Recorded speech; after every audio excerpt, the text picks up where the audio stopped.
to be here. And I would like to take you on a little journey of purpose.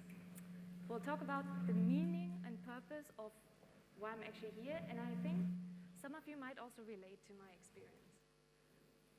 So one of my favorite scientists, Vivian Ming, she actually believes that purpose-driven people have a richer life. And in many ways, I mean, people talk about a higher purpose in life and finding meaning. And the psychologist Viktor Frankl actually said that to find a meaning in life, you should either dedicate your life to the arts, human connection, or suffering. So my life was basically dedicated by fashion.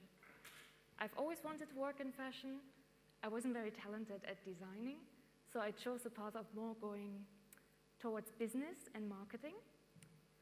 And as soon as, pardon me, as soon as the climate change actually spun the wheel and everyone was talking about fashion in a very negative way, I decided I'm going to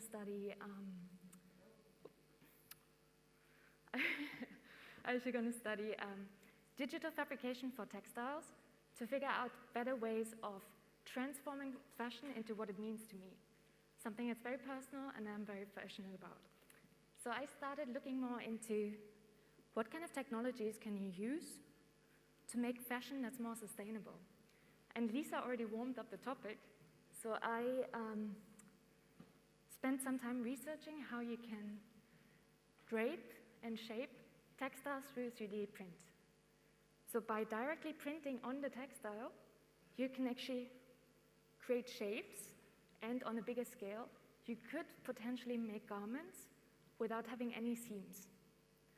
So 100% personalization is possible by using stretchable knits and flexible 3D filaments. Another project of mine, a bit simpler actually in the approach, was how to make textiles that change as you change.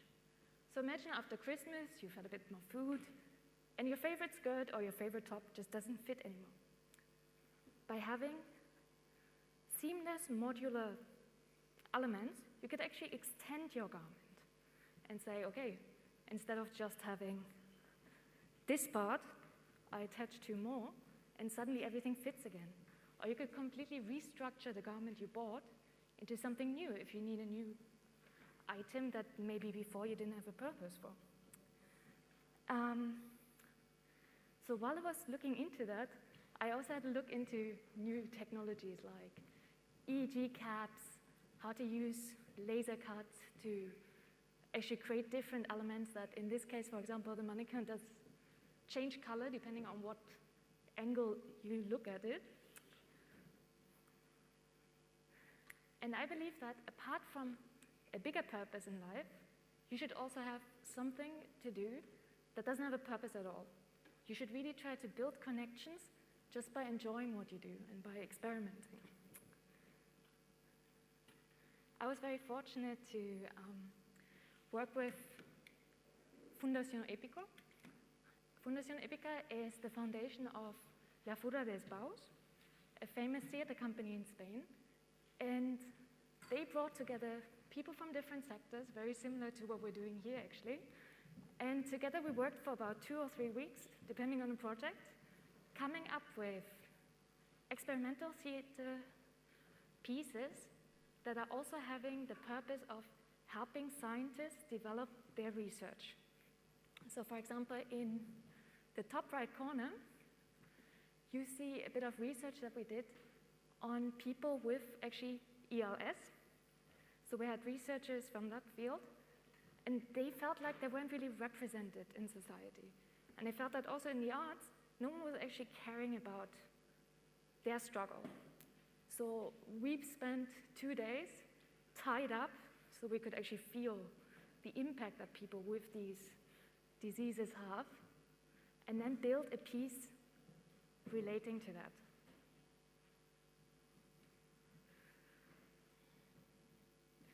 Another personal project of mine is I'm actually part of a semi-professional dance team. We do collegiate check, which is a kind of swing dancing. And although this doesn't really help my work very much, I feel like any kind of creative expression, if it may be physical or mental, in some way or another, apart from building relations with your friends, hanging out, going for a beer afterwards, it really helps you build a different understanding of how you work and who you actually work with. So some of my projects, for example, the ones that you see on here, are purely driven by trying something new, learning about new softwares, in this case, VVVV, that unfortunately I'm not very talented at. Then I built very fancy Halloween costumes, reaching from snakes that move on your head to having fancy little LED lashes, or as you see in the top left corner, right corner, you can apply RFID chips to your nails. And for example, when you go to conferences, just pass your phone number by tapping someone's screen, or have little lights blinking whenever you get close to a reader. And by looking into all of these, I also started getting more into science. I have a background in fashion, so I don't really have anything to do with science. Oh. Sorry.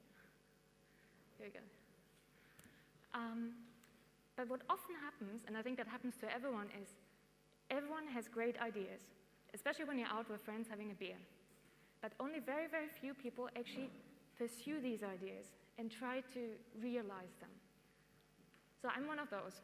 And I had the great idea of people in autumn are not paying attention to all of the tree fruit that you see, especially in cities. It's all discarded as trash.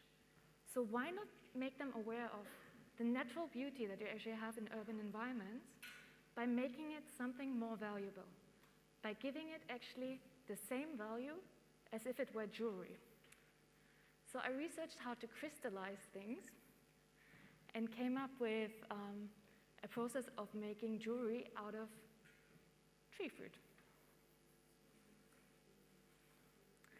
And last year I was very fortunate to take part in a STARTS residency, also supported by the European Commission.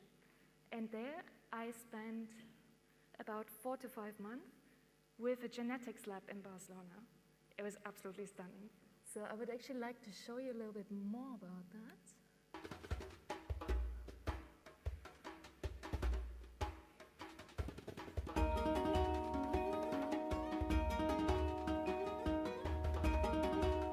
My name is Carolin Vogler.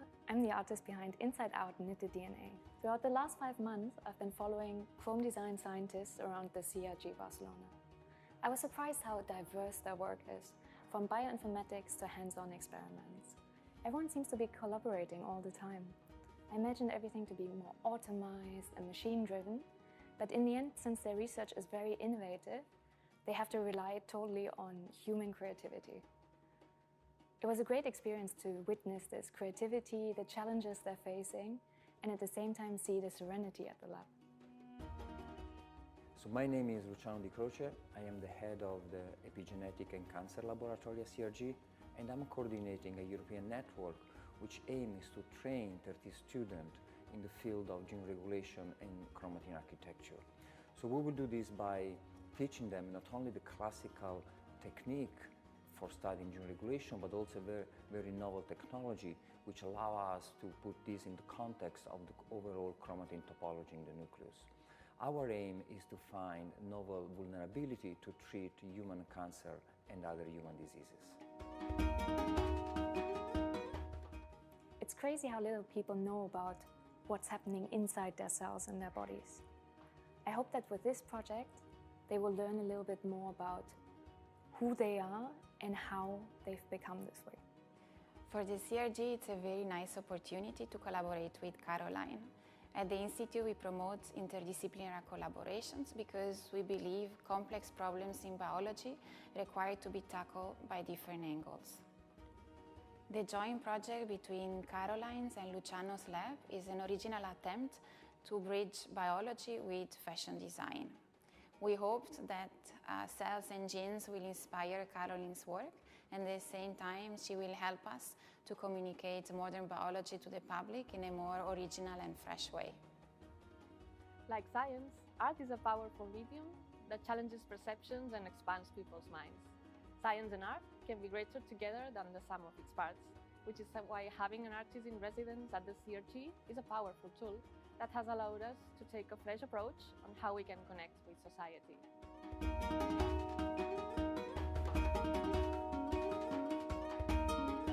My project is based on converting this intangible and abstract topic into something that is more understandable to people.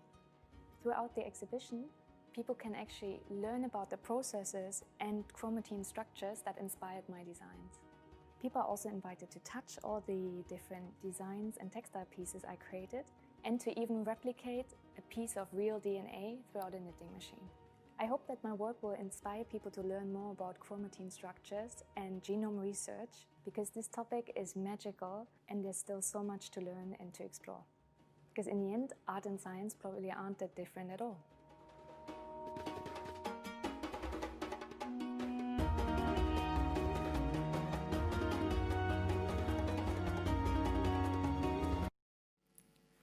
And here you can actually see the results of this residency.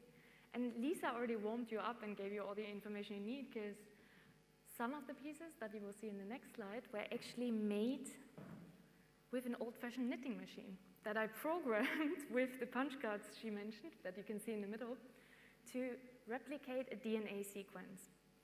So part of the exhibition that we later on had in Paris was having live knitting performances where people could actually use the machine to replicate parts of that sequence. And it looks kind of like this. I made you a small swatch that I split all the different bases into binary code and then laser cut it into these punch cards.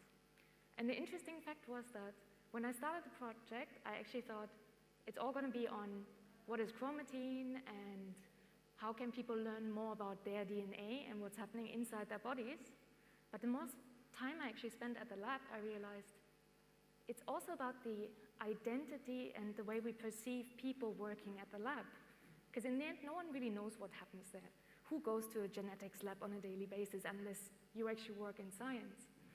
So it turned out that they have a very different approach to how they work with deadlines and things that in the marketing world that I come from are really normal.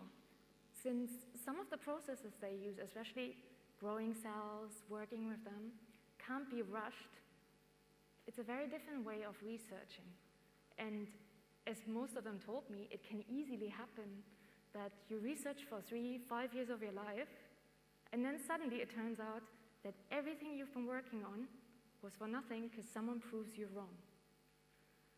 And that's exactly where we get to the last point of what we mentioned, the suffering. And I think all of us can relate to it, that feeling of maybe not being good enough, maybe not having the greatest project to present here today, or not really knowing where you actually want to go. I think in the end, it's just part of the process. And all of us are experiencing the same difficulties. So what we want to do in the end is just keep on going on our path and hopefully finding the purpose that actually makes us happy and makes us do whatever we want to do in life. Thank you very much.